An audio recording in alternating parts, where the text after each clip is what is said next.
Un saludo muy, pero muy especial para todos los hermanos y hermanas que se unen con nosotros a esta programación. Estamos felices. Nuestros corazones saltan de felicidad porque tenemos la dicha de darle a la trompeta el sonido certero. Estamos felices, mis amados, porque podemos compartir con ustedes un precioso mensaje de la palabra de nuestro Dios. Por ese motivo, justamente por eso, estamos llenos de felicidad. Y le damos una cordial bienvenida a todos los hermanos que se unen con nosotros a esta programación. Nuestros corazones saltan de gozo. Ustedes nunca van a saber el gozo, la alegría y la dicha que es para nosotros poder predicar la preciosas verdades que tienen que ver con el reino de Dios y su justicia. Alabado sea el nombre del Señor por eso. Muy bien, hoy tenemos un tema más de nuestro enorme y gigantesco buffet espiritual. El apóstol Pablo, cuando le escribe a los corintios, les dice así: pero tenemos este tesoro en vasos de barro, para que la excelencia del poder sea de Dios y no de nosotros. Hoy vamos a compartir con ustedes una porción más de ese enorme tesoro que es la palabra de nuestro Dios. No hay ni existirá jamás otro tesoro que se le compare. Por eso, justamente por eso, nuestros corazones saltan de júbilo, porque tenemos la dicha de predicar y enseñar las verdades del reino de los cielos. Por ese motivo, estamos contentos y dichosos, y lo expresamos de todo corazón. Ya no sabemos más qué palabra o qué términos utilizar del enorme gozo que es para mí poder predicar las verdades del reino. Por lo tanto, le damos una cordial bienvenida a todos los hermanos que se han hecho presente aquí a través de la grabación en sus respectivos países y lugares donde se encuentren. Así que, hermanos, vamos a darle la bienvenida a nuestros jefes. ¿Quiénes son nuestros jefes? Nuestros jefes son Isaías 8:20, Isaías 28:10 y también el versículo 13 del mismo capítulo 28 de Isaías. Esos son nuestros jefes. Nosotros no podemos olvidarnos jamás de ellos, porque ellos son los que nos mantienen a raya, de tal manera que no caigamos en herejías como tanto anhela Satanás y sus ángeles. Oh, mis amados, es impresionante. Es indescriptible la cantidad de adventistas del séptimo día que están cayendo en errores y horrores teológicos. Yo cada día me asombro y me asusto más, porque realmente es impresionante. Por eso, justamente por eso, necesitamos que el Espíritu Santo venga en nuestro auxilio para que podamos tener la dicha de discernir entre la mentira y la verdad, entre el error y comprender realmente la verdad, de tal manera que no seamos víctimas de los engaños del enemigo. Muy bien, vamos entonces a comenzar el tema porque hoy tenemos un tema excelente, riquísimo y bastante nutritivo, principalmente pensando en aquellos que quieren dejar la leche, ¿verdad? Aquellos que quieren dejar ese purecito que se le da a los bebés, ¿verdad? Y aprendan realmente a consumir alimentos sólidos. Por esa razón es que siempre vamos a enfatizar la importancia de asesinarle a la ignorancia, de ser estudiosos, de leer, de investigar, de profundizar en la palabra de Dios, porque es la única forma de crecer, no hay otra. No existe otra forma, no existe otra manera de crecer si no es así. Es clarito. Necesitamos profundizar y dejar de estar siempre en la superficie. Así que le enviamos un saludo muy especial al hermano Jaime Ábalos allá en Estados Unidos.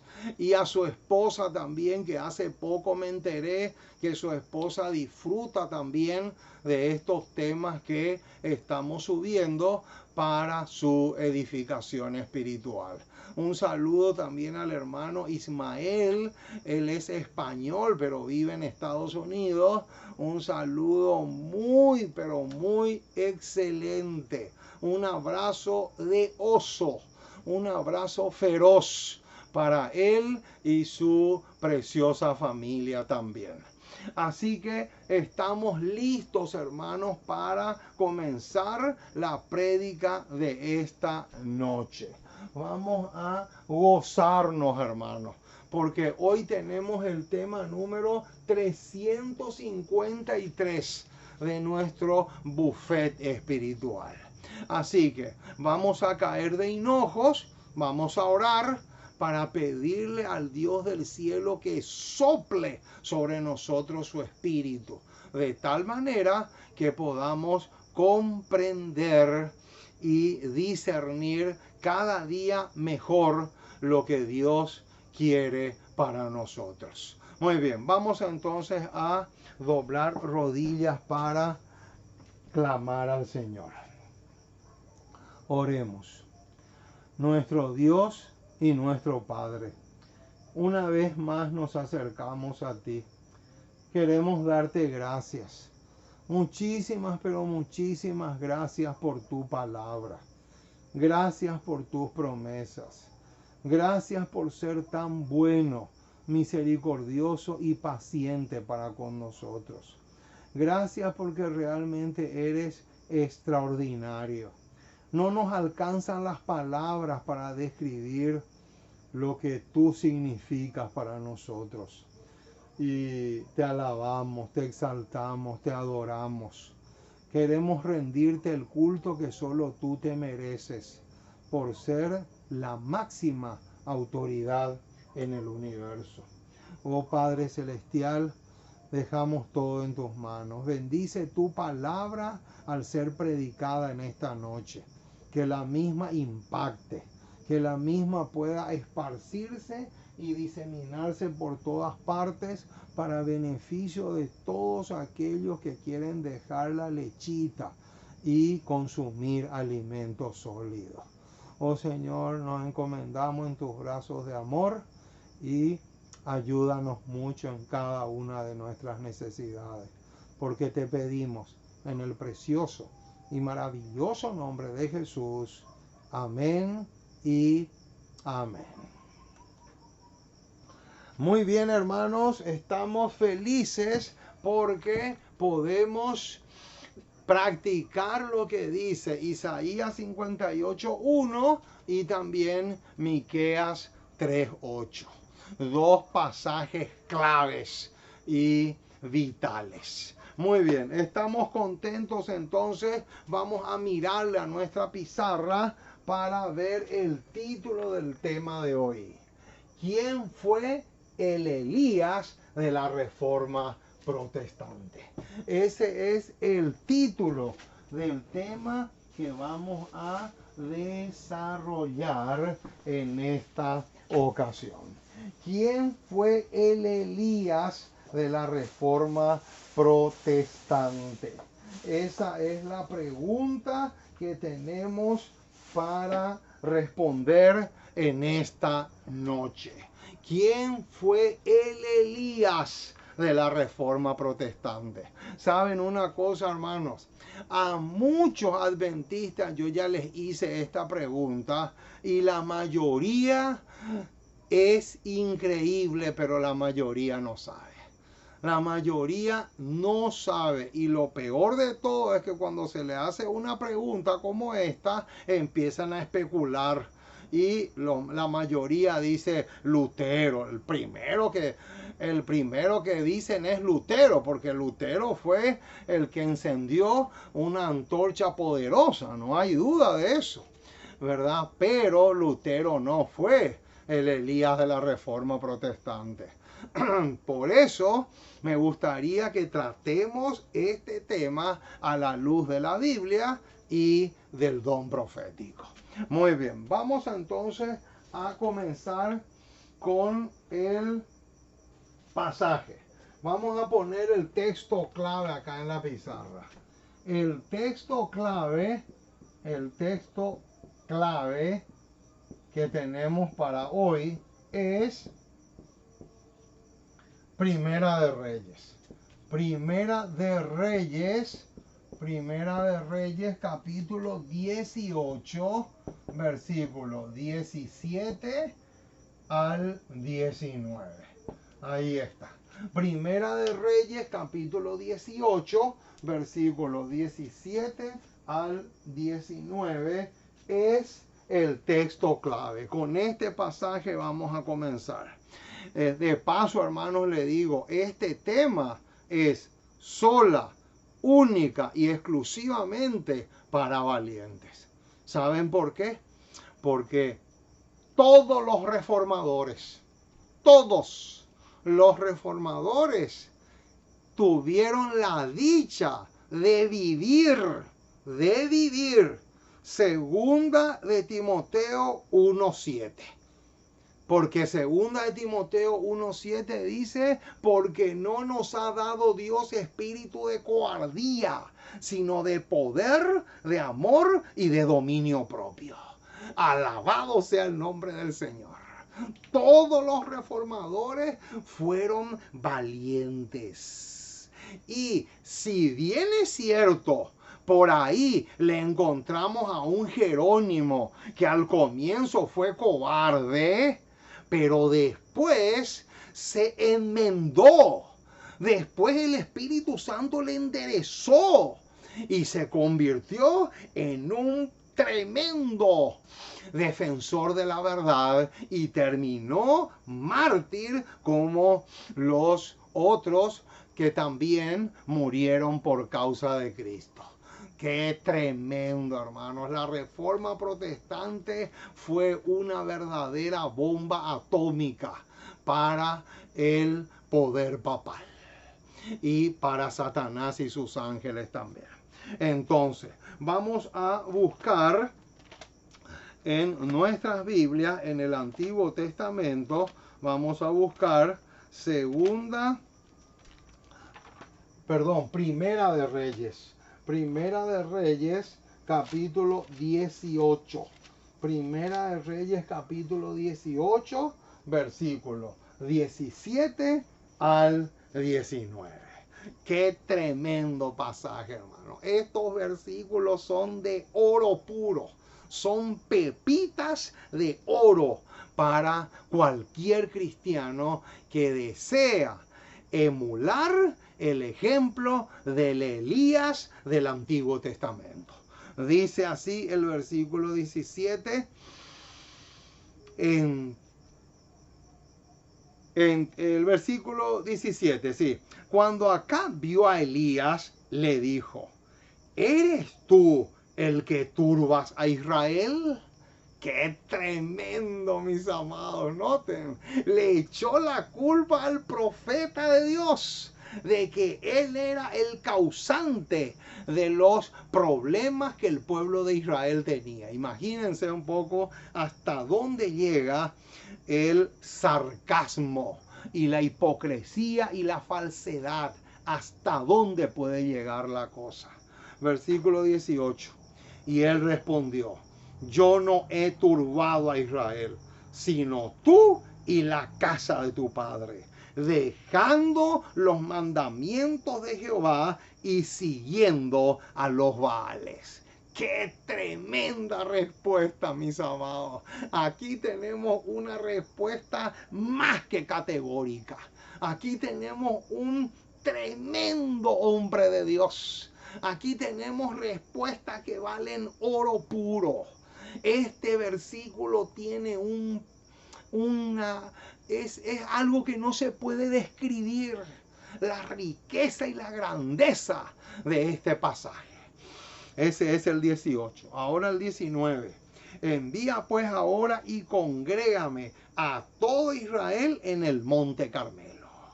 Y a los 450 profetas de Baal y a los 400 profetas de Acera, que comen de la mesa de Jezabel. Qué impresionante, mis amados, lo que tenemos acá. Acá tenemos el primer Elías. El primer Elías tenemos acá. Ahora, ¿por qué Acab le acusó a Elías? ¿Cuál fue el fruto de esa acusación? Es una interesante pregunta. Noten, ¿por qué Acab le acusó a Elías? ¿Cuál fue el fruto de esa acusación? Interesantes son estas dos preguntas con las cuales estamos arrancando el tema de esta noche. Entonces, la respuesta a esta pregunta, a estas dos preguntas, se encuentran en la página 511 del Conflicto de los Siglos. Y dice así, y acá lanzamos la primera bomba de esta noche. El primer bombazo de esta noche se va acá. Aquí lanzamos el primer misil. Y noten lo que dice. Ahora, como en épocas anteriores, la predicación de una verdad que reprueba los pecados y los errores del tiempo, despertará oposición. Ahí está. Más claro echarle agua, hermano. Más claro imposible. ¿Qué dice acá? Siempre, pero siempre que se predique la verdad claramente y sin rodeos. Siempre que se repruebe los pecados y los errores de la época. Siempre eso va a despertar oposición. Ojo con ese detalle. Ese detalle tiene un peso gigantesco y enorme, mi estimado. ¿Qué dice? Siempre que la predicación de una verdad que reprueba los pecados y los errores del tiempo presente, siempre que se haga una predicación de ese estilo, va a despertar oposición. O sea, es imposible, hermanos, predicar la verdad claramente y sin rodeo y que todo el mundo te aplauda. Es imposible. Eso es completamente imposible.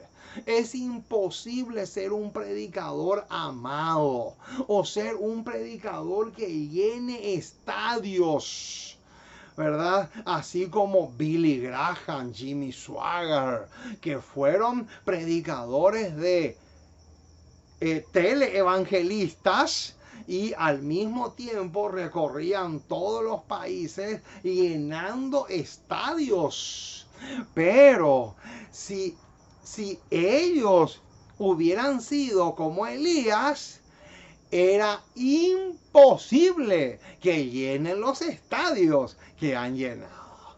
Eso es realmente imposible. Entonces, ¿qué tenemos acá como primer detalle? Como primer detalle acá tenemos que la predicación de Elías, ¿qué implicaba? Implicaba condenar el pecado y los errores de su época. Eso incluía o implicaba la predicación de Elías. Y acá dice que al hacer eso, automáticamente se levanta la polvareda, se despierta oposición. Ahora, ¿a qué versículo nos lleva esto? Vamos a buscar Juan capítulo 3. Vamos al Evangelio según San Juan. Juan capítulo 3. Juan capítulo 3, versículo 20. Juan capítulo 3, versículo 20.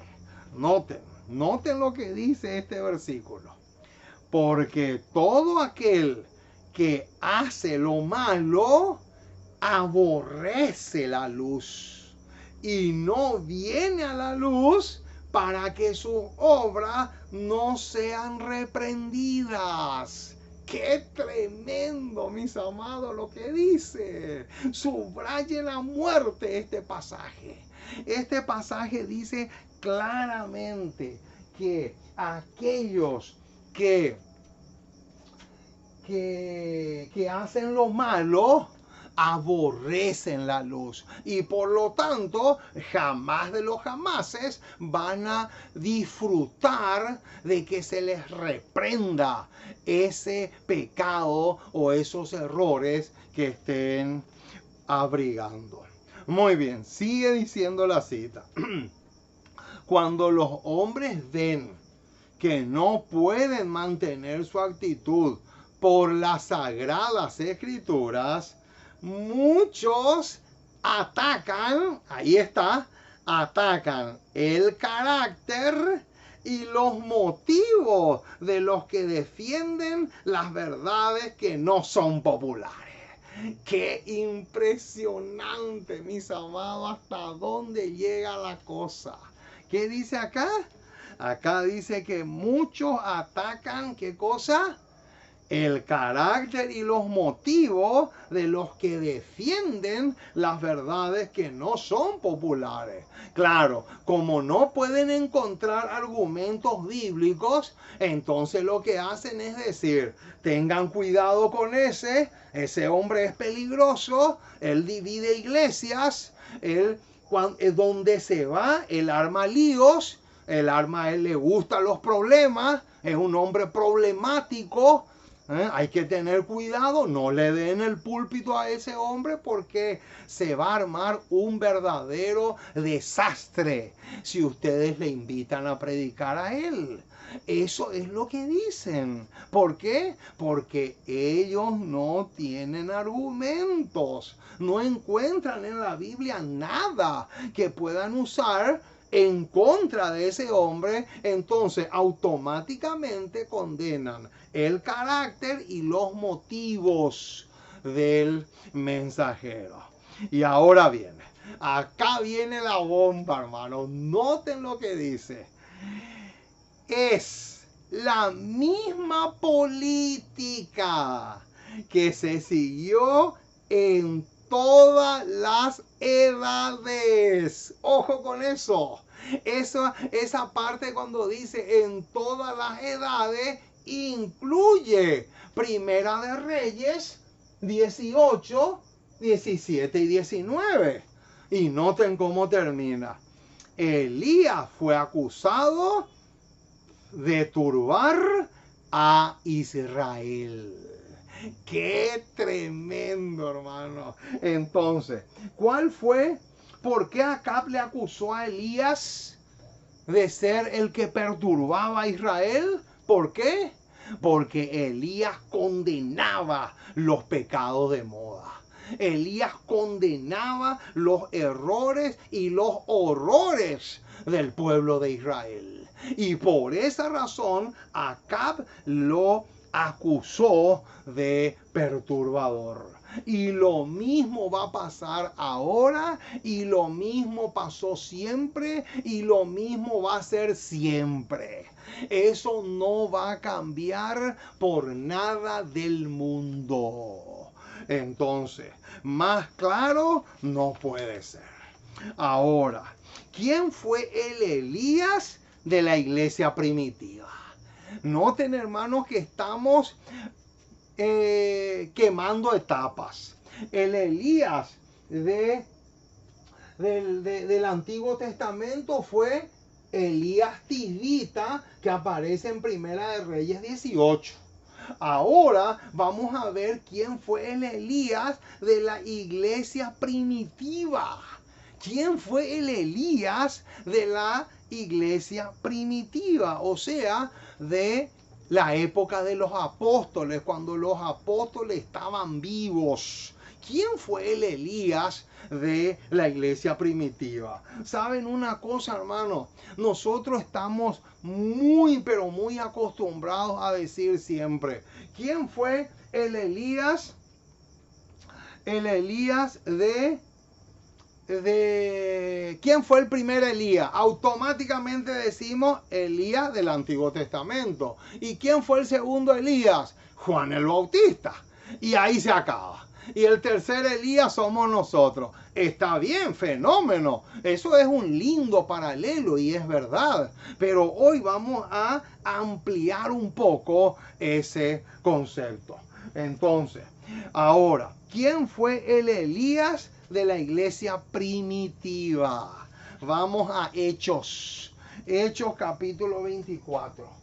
Hechos capítulo 24. Hechos capítulo 24. Ahí vamos a encontrar la respuesta.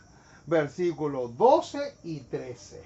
Hechos capítulo 24, versículos 12 y 13 dice así. Y no me hallaron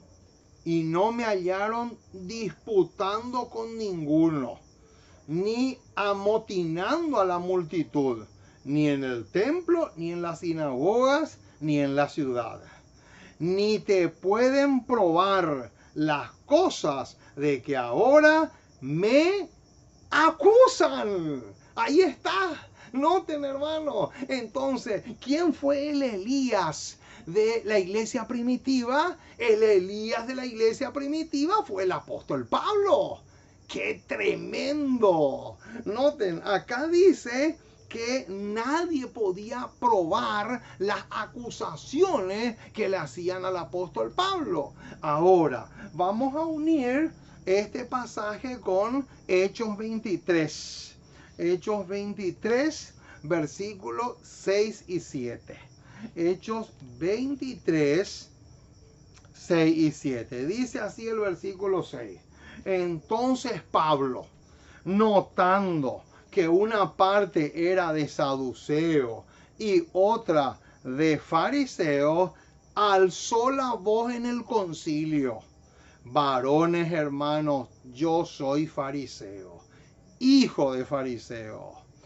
Acerca de la esperanza y de la resurrección de los muertos, ¿se me qué dice? Se me juzga. ¿Por qué le estaban juzgando a Pablo?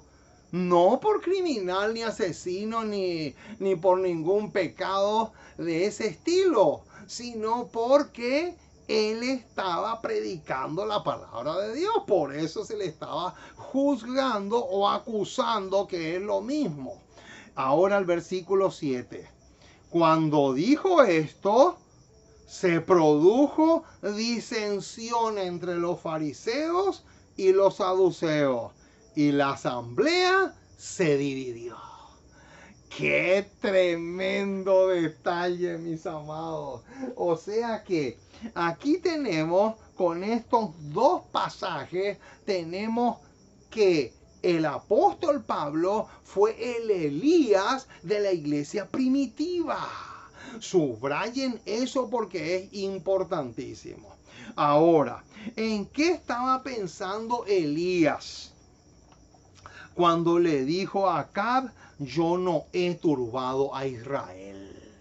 Noten, ¿En qué estaba pensando el profeta Elías cuando en el versículo 18 de Primera de Reyes 18 le dice a Elías, le dice a Acab, yo no he turbado a Israel?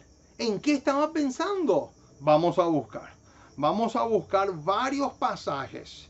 Número 1, Josué 7:25. Vamos a buscar. Josué capítulo 7. Josué capítulo 7. Y esta es una conexión hermosa. Josué capítulo 7. Josué capítulo 7, versículo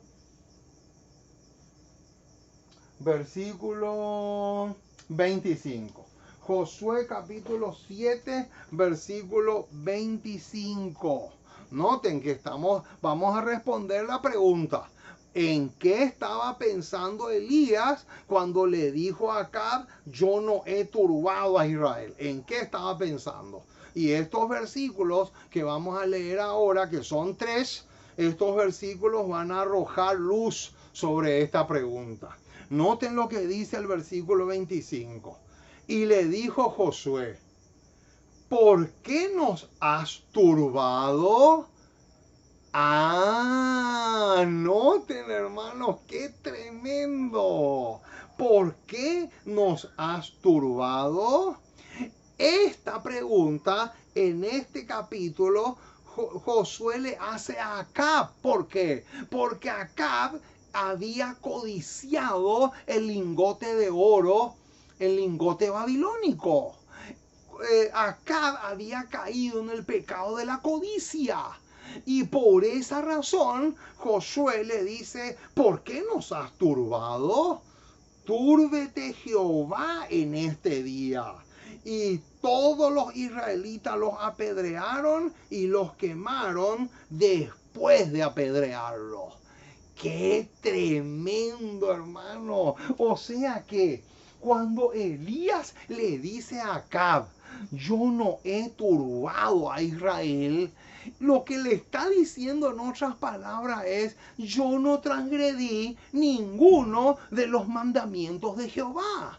Yo no he caído en ningún pecado de los cuales me pueden acusar. Eso es lo que le estaba queriendo decir en otras palabras.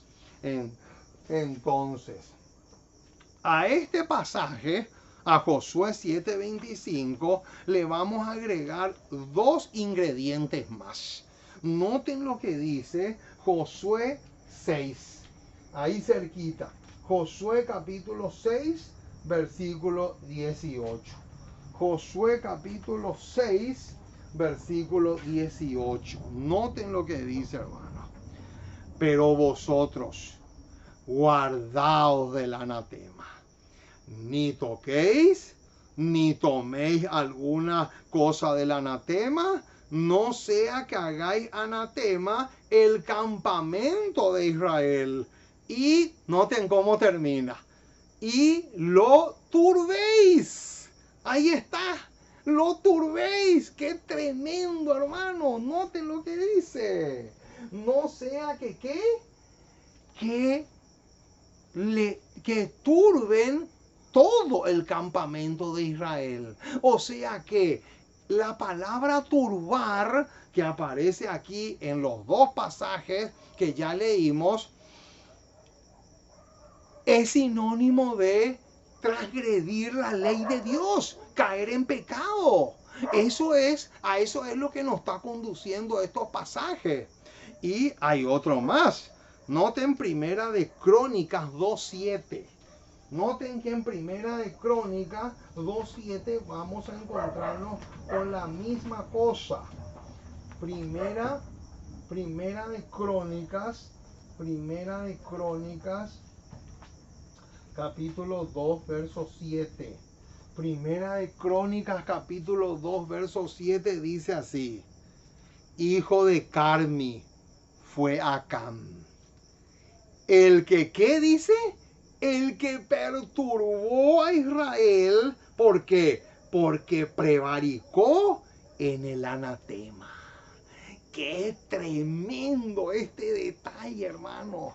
Prevaricó en el anatema. La palabra prevaricar es hacer una injusticia, ser cruel, pecar contra Jehová. Eso es lo que significa la palabra prevaricar.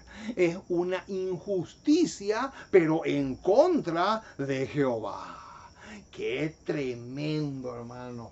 O sea que con estos 3 versículos que acabamos de ver, tenemos clarito el panorama.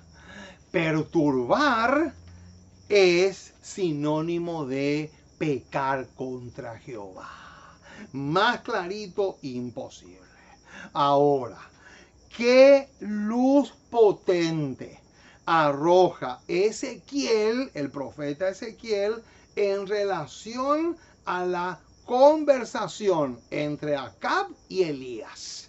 Noten, qué luz preciosa arroja el profeta Ezequiel. Vamos a buscar Ezequiel capítulo 3, versículos 7 al 9. Vamos a buscar este pasaje.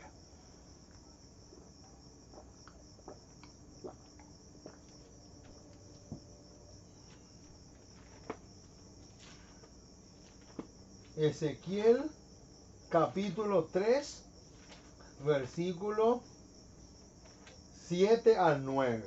Noten, Ezequiel capítulo 3, versículo 7 al 9 va a arrojar una luz bastante potente en relación a la conversación que aparecen en estos versículos de Primera de Reyes 18. Y dice así, versículo 7. Mas la casa de Israel no te querrá oír. Ahí está. Ahí nomás ya encontramos un detalle tremendo. ¿Qué dice? Mas la casa de Israel no te querrá, ¿qué? No te querrá oír. Noten, acá ya encontramos oídos incircuncisos. Acá ya encontramos oídos que no quieren escuchar la verdad, que no quieren escuchar las verdades gloriosas del reino. Y noten cómo sigue diciendo, porque no me quiere oír a mí. ¿Cuál era el problema entonces? El problema no era con Elías. El problema era entre el pueblo y Dios. No podemos echarle la culpa a Elías en absoluto. Porque según el versículo 7 de Ezequiel 3, el problema era entre el pueblo de Israel y Dios. Acá Elías no tenía nada, pero nada que ver, en absoluto. Sigue diciendo. ¿Por qué? Porque toda la casa de Israel es dura de frente y obstinada de corazón. ¡Qué tremendo, hermanos! ¡Qué impresionante lo que dice el versículo 7! Este versículo 7 arroja una luz tremenda entre la conversación entre Acab y Elías. ¿Por qué? Porque acá encontramos varias cosas. El pueblo tenía oídos incircuncisos. El problema era que no le querían oír a Dios. Al no quererle oírle a Dios, automáticamente le cerraban la puerta a Elías. Y número 3, había dureza de corazón. Eran rebeldes espiritualmente hablando. Todo eso encontramos en el versículo 7. Pero noten ahora el 8. He aquí, yo te he hecho tu rostro fuerte contra los rostros de ellos. ¡Qué tremendo, hermano! ¡Qué tremendo ese detalle! Ahora, yo te pregunto, hermano, ¿qué implica esto de que tu rostro es fuerte como el rostro de ellos? ¿Qué implica eso? ¿Quieres que te explique, hermano, qué implica eso de que el rostro es fuerte contra el rostro de ellos? Es sencillo, hermano. ¿Saben qué implica? Implica que Elías se tenía que mantener firme como una roca. La roca es dura. Elías se tenía que mantener más fuerte que la roca en cuanto a los principios se refiere. Y ellos se tenían que mantener también tan duros como la roca, pero en su obstinación y en su rebeldía. Ahí está el punto. Ese es el detalle. Qué tremendo, hermanos. Noten, dice: he aquí yo te he hecho tu rostro fuerte contra el rostro de ellos, y tu frente fuerte contra sus frentes. Noten, versículo 9, como diamante, más fuerte que pedernal he hecho tu frente. Noten, hermano, y el pedernal es una roca fuertísima. Pero él tenía que mantenerse fuerte como la roca, como el pedernal, en cuanto a los principios se refiere, en relación a ellos, que ellos también estaban fuertes, pero en otro sentido, en cuanto a la obstinación y la rebeldía se refiere.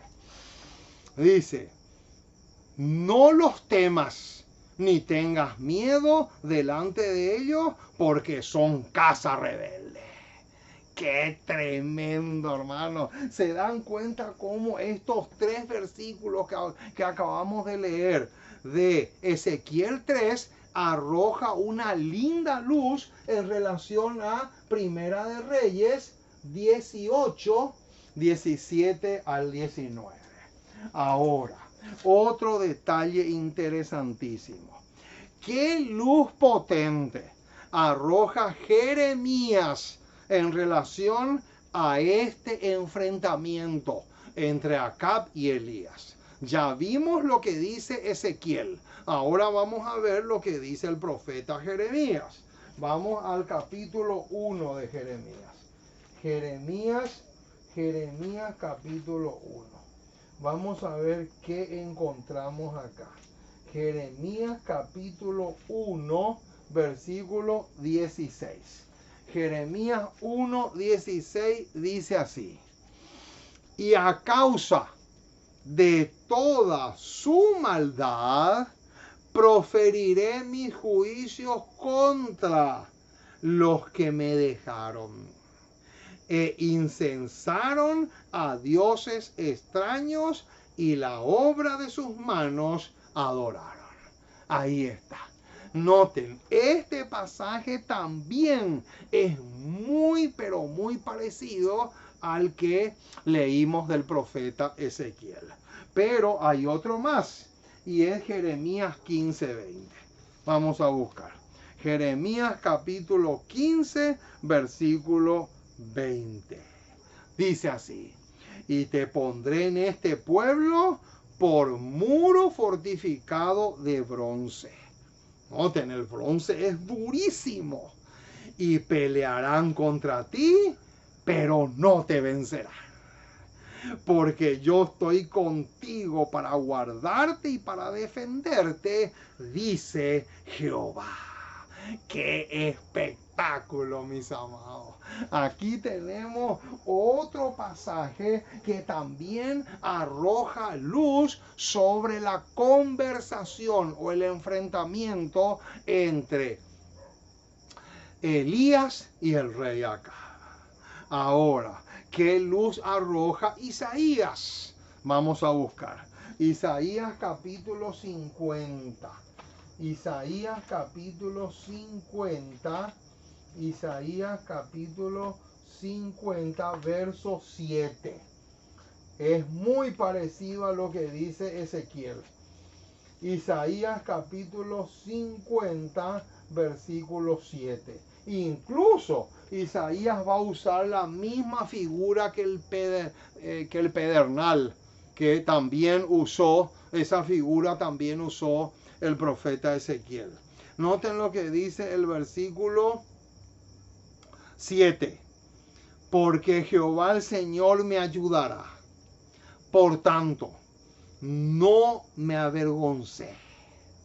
¿El profeta Elías se avergonzó? Jamás. Al contrario, se mantuvo leal y firme ahí en pleno combate con los falsos profetas de Baal. Dice, por eso, justamente por eso, puse mi rostro como un pedernal y sé que no seré avergonzado. ¡Qué espectáculo, mis amados! Aquí está. Yo te pregunto, ¿fue avergonzado o chasqueado Elías en el Monte Carmelo? ¡Jamás! Eso iba a ser imposible. ¿Por qué? Porque el Dios del cielo estaba a favor de su mensajero leal y fiel. Qué tremendo, hermano. Ahora, ¿qué luz arroja Miqueas? El profeta Miqueas. Vamos a ver, Miqueas capítulo 3, verso 8. Miqueas capítulo 3, verso 8. Vamos a ver qué nos dice. Miqueas capítulo 3, verso 8. Es un pasaje que varias veces ya lo mencionamos, pero calza perfectamente con lo que estamos desarrollando. Miqueas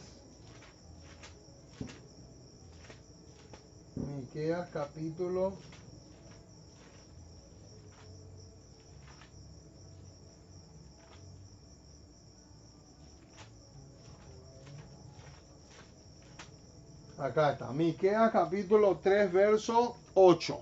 Mas yo estoy lleno de poder del Espíritu de Jehová, y de juicio y de fuerza, para denunciar a Jacob su rebelión y a Israel su pecado. Qué tremendo, hermano. Noten lo que tenemos acá.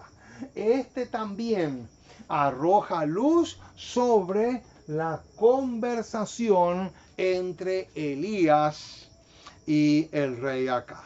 Ahora, ¿qué pasaje de Reyes también calza perfectamente con lo que Elías le dijo a Acab? Vamos a buscar. Primera de Reyes 9:9. Vamos otra vez a Primera de Reyes.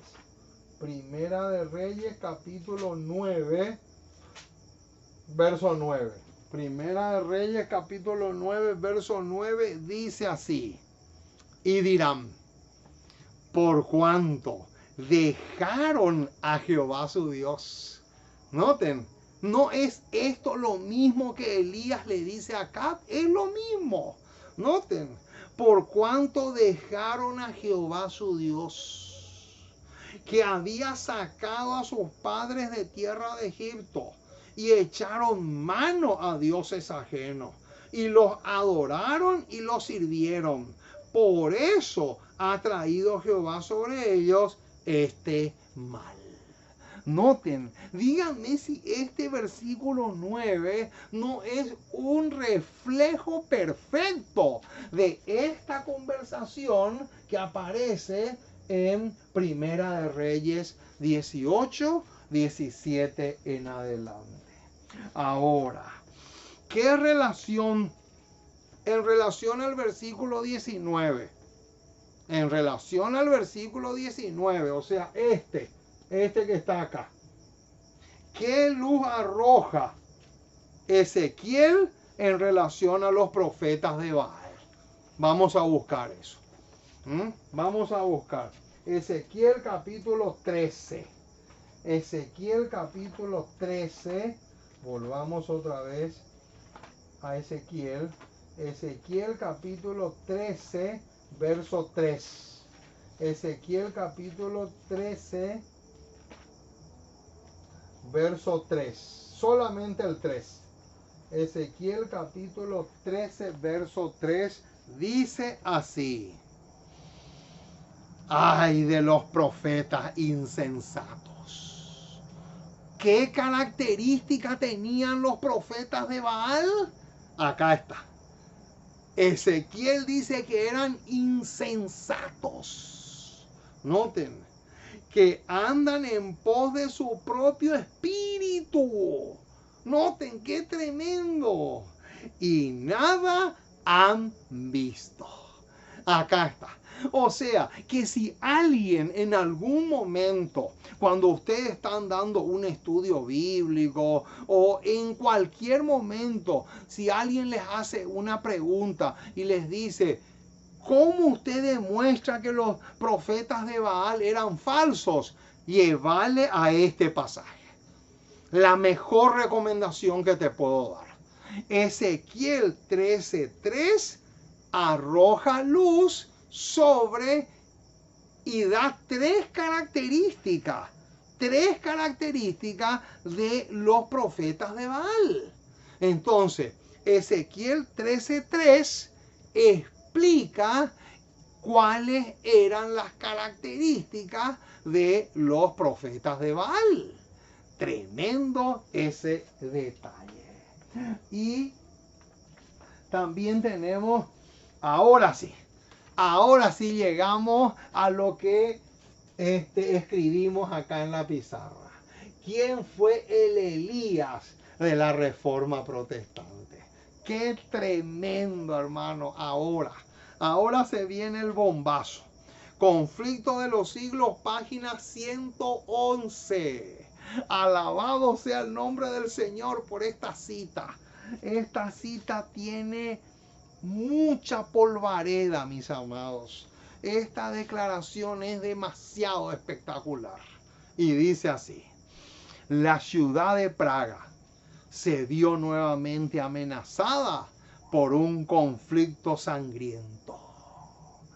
Como en los tiempos antiguos, Juan Hus, ojo con eso, repitan el nombre y el apellido de este tremendo hombre de Dios.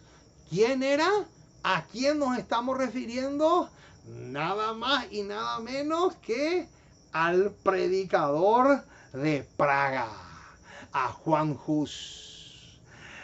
Como en los tiempos antiguos, Juan Hus fue acusado de ser el perturbador de Israel. ¡Qué tremendo, hermano! Alabado sea el nombre del Señor. Entonces, ¿quién fue el Elías de la Reforma Protestante? Acá ponemos una flecha y ponemos su nombre. Juan Hus. Ahí está. Juan Hus fue el Elías de la Reforma Protestante. ¡Qué tremendo hombre de Dios! Juan Hus vivió 100 años antes de Lutero. Y él también recibió la mismísima acusación que recibió el profeta Elías del Antiguo Testamento. O sea que aquí tenemos el Elías de la Reforma Protestante. ¡Qué tremendo detalle, mis amados! Así que ahora ya saben, ¿quién fue el Elías de la Reforma Protestante? Acá está, con nombre y apellido, Juan Hus. ¿Por qué? Porque Juan Hus también hacía lo mismo que hacía Elías. Condenaba los pecados de moda. Condenaba la herejía, condenaba los errores y los horrores de la Iglesia Católica. Y por esa razón fue acusado de hereje. ¡Qué tremendo, mis amados! Ahora, ¿cuál era el concepto que tenía Hus de poseer alguna mancha en su vida? Vamos a ver. Conflicto de los siglos, página 113, arroja luz sobre esta pregunta. Y dice así: pidamos a Dios que yo vuelva sin mancha. Noten, hermano, qué tremendo. Es decir, que no suprima una tilde de la verdad del Evangelio. ¡Qué poderoso, mis amados! ¡Qué declaración más espectacular! ¿Qué significaba mancha? Vamos a poner acá en la pizarra. Mancha, noten, mancha para Juan Hus equivale a no suprimir. Noten, no suprimir. Ninguna qué. No suprimir ninguna tilde de la palabra de Dios. Ojo, hermano, esto tenemos que subrayar a muerte. Esta equivalencia que encontramos acá tenemos que enfatizar a muerte, hermano. Noten, esperemos, decía él, que yo vuelva sin mancha. Cualquiera que escuche la palabra mancha va a creer que se refiere a algún pecado que tiene que ver con robar, matar, adulterar o lo que sea. Sin embargo, él acá mismo especifica a qué se refiere con la mancha. La mancha es que no suprima una tilde de la verdad del Evangelio. Oh, mis amados, esa característica es la que debemos tener también nosotros, los que somos los Elías del tiempo del fin. Porque Juan Hus no vivió en la época del tiempo del fin. Pero nosotros, que también estamos representados por el Elías moderno, que vivimos en la última etapa de la historia de este planeta, también tendríamos que decir lo mismo que dijo Juan Hus. No estoy dispuesto a dejar de predicar ni una sola de las verdades del reino. ¿Por qué? Porque eso me traería mancha. Mancha equivale a no suprimir, no eliminar una sola de todas las verdades que enseña la palabra de Dios. ¡Qué tremendo! Y noten cómo termina la cita. Para poder dejar a mis hermanos un buen ejemplo que imitar. Ahí está. Qué cosa más espectacular. Qué tremendo, hermano, lo que tenemos acá. Quiere decir entonces que el mejor ejemplo que uno puede recibir de un predicador es que él esté dispuesto a predicar toda la verdad. Y que no caiga en esa excusa diabólica, en esa excusa satánica de decir, no, pero si yo predico esto, la gente se va a ofender. No, ese no puede ser una característica de un Elías moderno. No puede ser. Sería completamente absurdo y ridículo. Y no calzaría jamás con lo que realmente el cielo anhela. Muy bien, ahora, ¿qué consuelo se nos da a pesar de todo desprecio hacia la ley de Dios? Qué linda pregunta. Vamos a ver. Mensajes selectos, tomo 2, página 423, arroja luz sobre esta pregunta.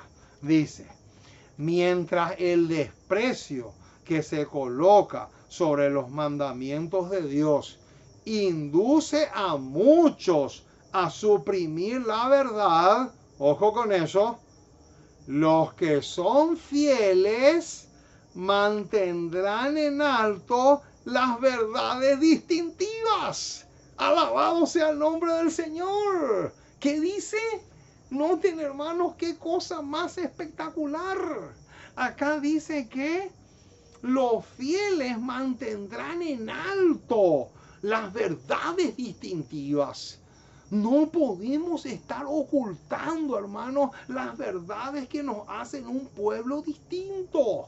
Si tú tienes miedo de predicar sobre la reforma pro salud, si tú tienes miedo de predicar sobre la reforma en la indumentaria, si tú no quieres condenar la moda dentro de la iglesia, si tú no estás dispuesto a predicar el triple mensaje angélico, que son verdades distintivas que sí o sí tenemos como pueblo, no puede ser jamás el Elías que Dios levantó en el Antiguo Testamento, en el Nuevo Testamento y también en la Reforma Protestante. No puede ser jamás.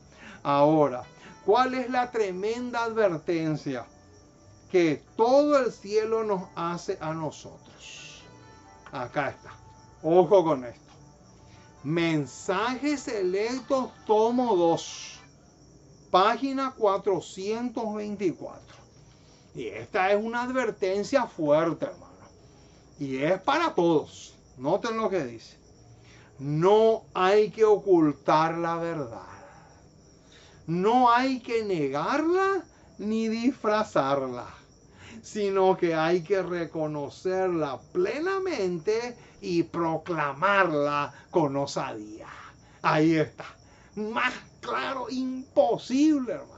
Se enoje quien se enoje, patalee quien patalee, nos amenacen o no nos amenacen, no interesa. La verdad no se puede ocultar. ¿Por qué? Porque no nos ha dado Dios espíritu de cobardía, sino de poder, de amor y de dominio propio. ¡Qué tremendo pasaje!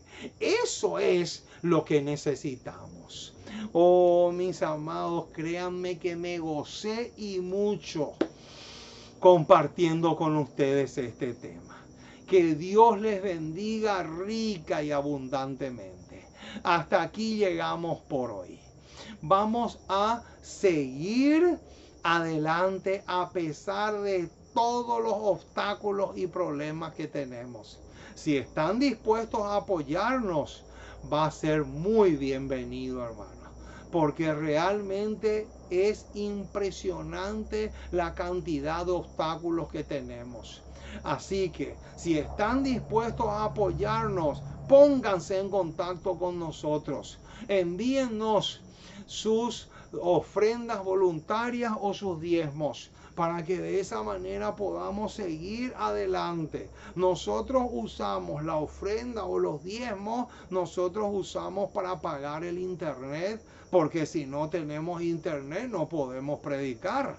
Entonces, esa es una de las razones por las cuales pedimos ayuda y ofrendas voluntarias de los hermanos, de tal manera que podamos seguir adelante y tenemos mucho más manjares espirituales para compartir con ustedes.